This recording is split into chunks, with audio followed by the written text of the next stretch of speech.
Hi. How are you? I'm good. So Yeah. we're here friends from the promotion of the new album. Mm-hmm. So I have some impression about this new album and I want to share with you. Sure. When I first listened to the new album, I had the feeling that there is a lot of emotions on it. Sometimes anger, sometimes melancholic. From where came this state of mind? A lot of it was based around a trip that I took to Iceland. When I was travelling there, I just found myself writing just full songs, just like lyrically, which I'd never really done before, just writing lyrics and then putting the song to it. But I just couldn't stop writing out there because it's such a magical place. It's just, you feel like you're on another planet. And yeah, when those songs started to take shape, it seemed like a natural progression to go down a different sort of avenue with the sound of the record. We wanted to put a lot of different genres in there, make it a lot more accessible for a lot of people, but at the same time be really ambitious with it by adding strings and keys and trumpets and all sorts. Yeah.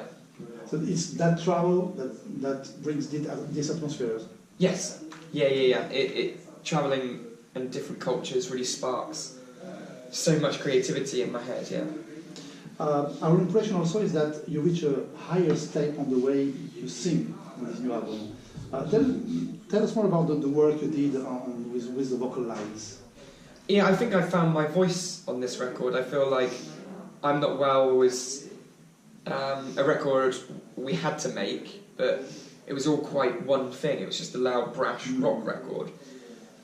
Whereas on Reial, I had real fun with being confident and experimenting with my voice and doing things I hadn't really done before.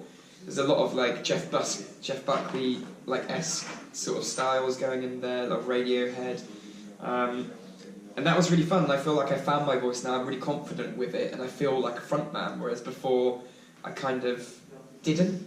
I was just doing it to fill. I was doing it to express, to get something off my chest, but I didn't really feel like a frontman. But now I do. I feel like a singer. So yeah. Not just a guitarist. Yeah, I feel confident when I go out and perform. If my guitar playing's not that good that night, for whatever reason, I know that I can fall back on my voice. So that's a really nice feeling, and I'm just getting more confident with it, with dynamics. So Great. yeah. Also, our impression is that the rhythm section is more catchy and powerful on this album. Mm-hmm. Are you agreeing with us? Tell me more about my impression about that. Yeah, I think it was written to be a more accessible record. So I think it's funny as a rhythm section for the band, we're not that complicated. We keep things pretty minimal. Like there's many tracks where it's based around 3 chords, the whole track. It Had to Be You, for instance, is a track based around 4 chords and nothing else happens. It's a build. It's a 5-minute build. Yes, it's just layers. Yeah, absolutely. Just layers and layers and layers. That's the thing that I think defines our sound and differentiates us from other bands. Mm-hmm. Because the way that we stack layers and the way that when we're big, we're so loud, but when we're quiet, there's so much space. We're not scared for that. Yes, absolutely. A lot of bands get put off. They feel like they have to fill space, and then the song just does this the whole way through. Exactly. Whereas it's beautiful for it to do this. Absolutely, absolutely. So let's talk about the main topics of the album. You said before that you wrote the lyrics when you were traveling. Yeah. What are the main messages you would like to deliver? For the album? Yes, with the songs of the new album. I think as a whole it's a lot more reflective. It's whilst the lyrics are emotional and they're intense when you actually read between the lines, it's quite like an eye-opening record. It's a journey from start to finish, and it's all about understanding. I think whilst I'm Not Well was me singing about literally not being well and not understanding why, and I didn't want to be there when I was making that record. It was a really tough experience. Whereas this record was amazing to make because it was all about me actually understanding what I live with, and that's cool, and I'm fine with it now. So it's a journey, There's a lyric on the last song on Float On, and it says, "Now I understand rage," which I think just ties the whole album together. So let's talk about some songs of the album. I have selected 3 songs that I want to talk about. Yeah. The first one is Sailor. Sailor, yeah. It sounds like a 90s UK song. Okay. It's my impression. I don't know if I'm right or not. So tell me more about the song. We just wrote that song intended to just be a pop radio song. Yes. That's what we did. Kind of drew on influences like Weezer, things like that. Just fun, fuzzy pop. Yes. It's not my favourite track. I prefer the tracks where we can really get emotive. But I think it serves a purpose on the record, and it just shows again that we can go into these different poppy genres and still sit there. Absolutely. But I think albums need tracks like that. You need to... If we took ourselves seriously for 10 tracks of like... Imagine if we had 10 tracks that were all like It Had to Be You, it'd be exhausting. The listener would be absolutely exhausted by the end. So it's nice to have tracks like this during a journey to break it up. And also Manic in Me. Yeah, it's the same thing. Absolutely, the same thing. Kind of. Yeah. The choice to begin the album with Breathe is ambitious. Because usually the first track is very powerful, but this one begins with a low guitar. Just guitar, yeah. So tell me more about this choice and this song also. Well, on the first record we did the same sort of thing with I'm Not Well. We opened with I'm Not Well, which was just a guitar by itself, and then nothing really happens until the end.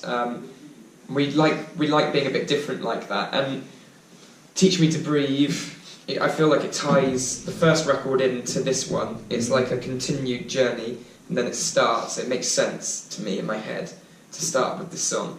Also, sonically, I think it's one of the stronger songs on the album, especially by the end. You have the huge violin bit, so I think it just sets... If the listener can make it through the first 2.5 minutes and get to that point, they're probably then going to be like, this album's going to get interesting because it's got a lot of chaos in it at the end. And yeah. But what's your favorite track? Had to Be You. Okay, why this song? It's really personal to me. I think it shows the most growth for the band. It's got orchestral parts, it's keys. I transcribed a load of the music on that track. And also I think it shows a direction that we can go in the future, which is exciting. It's progressive. It doesn't really sound like anything else. There's a lot of tracks like Float On and stuff where it's like, well, that sounds like Jeff Buckley. Yes. You know, there's a lot of Radiohead influences all throughout the album, but that track to me, I can't pigeonhole where my influences for that track have come from, which is a really good thing, I think. So, in that respect, for the excitement of the band, where we can go and where we can just break down genres, that's my favourite track. When I interviewed you at the Download this summer, you told me that one of the musicians that inspires you is Nick Cave. So, is there a link between the way you wrote the songs and the... You know what, actually, the Nick Cave style? If that would be... Now you said that, if that would be one influence for that track, actually, possibly Nick Cave, because it's those where I'm just very deep liar, you know, stuff like that. I've never written like that before. It's spoken, you know, it's confidence, it's brash. So maybe with that sort of writing style, lyrics, Nick Cave would be an influence. But Nick Cave's more influenced me as a performer. So now when I go on stage, I'm just a lot more confident. I carry myself differently because the delivery is so important for lyrics.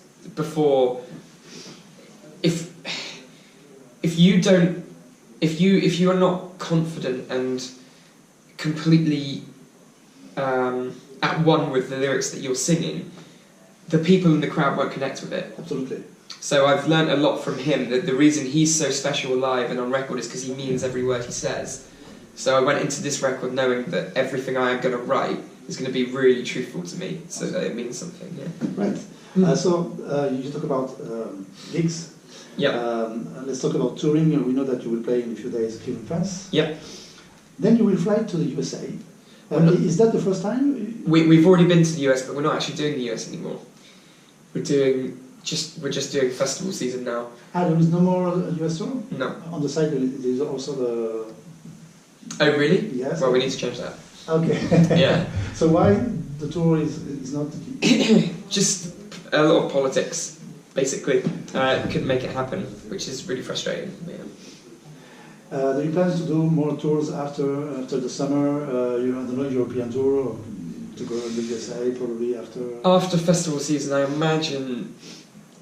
Yeah, I doubt we'd do another tour, but I think the plan is to try and get some new music out this year, some more new music, to just keep on top, just keep putting music out. So I think that would be our plan initially, and then yeah, maybe end of year, maybe have a think about another run. Yeah. I have a personal question. Mm-hmm. Do you think that you are a symbol for those who suffer about Crohn's disease because you're energetic, you play music, you are on stage, and you demonstrate that everything is possible? Mm-hmm. Do you think that you are a symbol for that thing? I would never say that about myself, but if I can, I will always try and help other people. I'm doing a lot of charity work this year. I'm pushing myself further and further and further past my limits to prove to young people mainly, because when I got diagnosed it was terrifying for me. And when you were 21, I think. I was 21, and there's a lot younger people that get diagnosed than that, and they have no one to look up to. They have no one to, not even to look up to. They have no one to reflect on. They don't know what it is. It's a disease that's really uncommon. It's not uncommon. It's becoming more and more common, but not many people know what it is. So if I can be in the public eye and I can show people that you can live with it, you can do everything you want to do. It's tough. Really tough, but that would mean more to me than selling out Wembley. Just having young people be able to know that their lives is fine, it's going to be okay. Yeah. Thank you very much. Thank you for all this information about the new album. Hope you the best. Thank you very much. And hope to see you the 20th. Yeah. At Les Étoiles? Les Étoiles. Yeah. The stars. Yeah. Okay. Thank you very much. Thank you ever so much. Bye. Hi, I'm Mark from Black Foxes, and you're watching and listening to United Rock Nations.